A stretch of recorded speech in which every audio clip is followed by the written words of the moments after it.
The Select Board discusses Swasey Park and the Columbus Street intersection. The brass band is going strong and playing its final performance for the summer. And the American Independence Festival has been bringing visitors to Exeter. I'm Garrett Prey, your Exeter TV host, and this is Exeter Biweekly Report. Let's get started.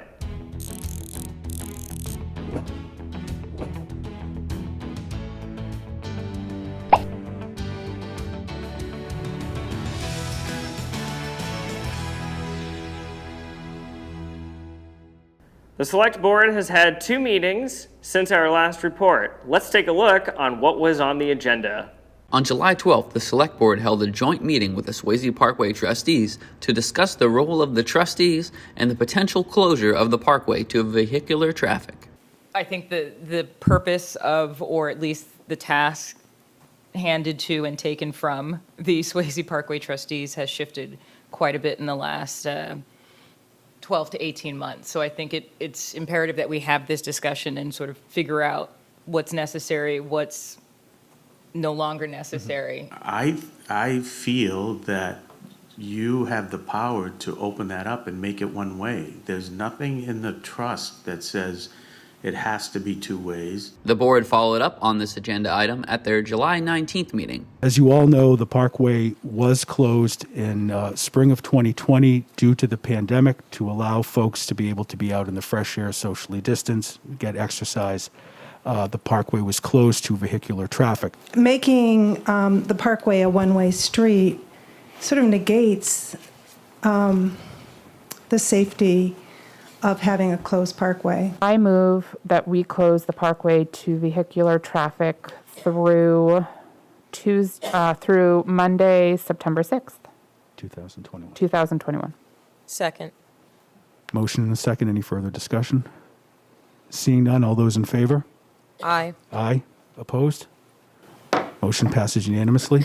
The board also heard a follow-up discussion on the concerns regarding the new Brentwood and Columbus Road intersections. The Select Board asked me what, if any, repercussions there may be if they decided to reconstruct the intersection. I also wanted to address some of the comments made at the last meeting, and I would like to address the process that we went through, followed by what I found out about the status of the grant funding if the intersection is changed. You go through the process that you just described, and option 1 is pursued.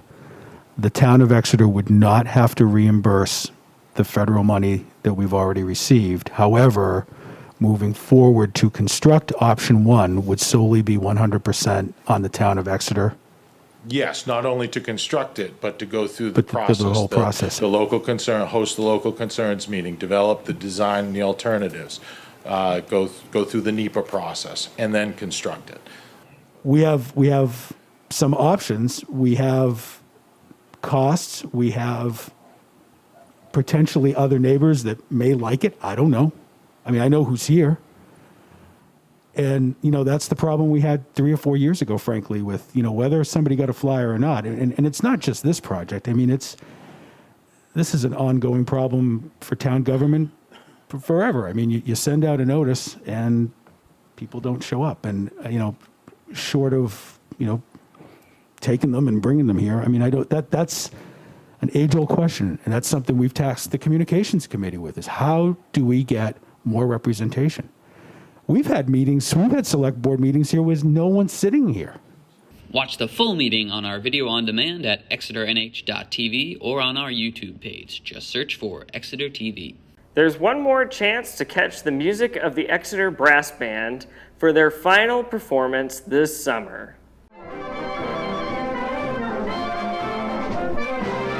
Exeter's Brass Band shall be playing their last show for the season of 2021. So if you wish to get down and see the excitement, it starts at 7:30. And so far this season, Exeter, they have done a stellar job. We are looking forward to seeing you there.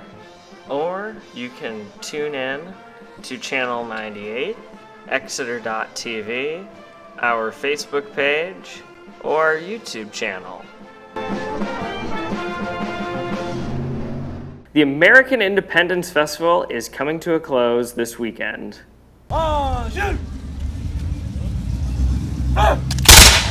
festivities passionately continue this previous week at the American Independence Museum Festival, from military demonstrations with both French and British troops, demonstrations from the local Abenaki, and other excitement with artisans like you see here in sheep to socks. Feel free to take the liberty, like the Gilmans do every year, to retell Ladd's glorious speech. And he talks about this event, and he says, "As soon as his hastily gathered audience had assembled, the youthful reader began his grateful task. We can imagine with what bated breath all listened for the first time to that impressive..."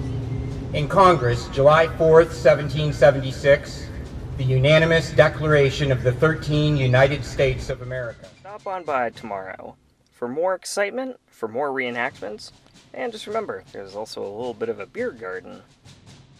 It shall go from 10 a.m. to 4 p.m. Up next is your SAU update from Blue Hawk Media.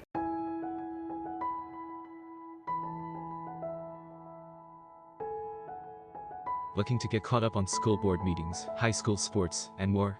Check out the Blue Hawk Media YouTube, and to see everything that has happened and even more that is happening. And when you're looking for information about schools in Exeter, New Hampshire, be sure to check out SAU16.org. There you'll find the superintendent's blog, frequently asked questions, and more.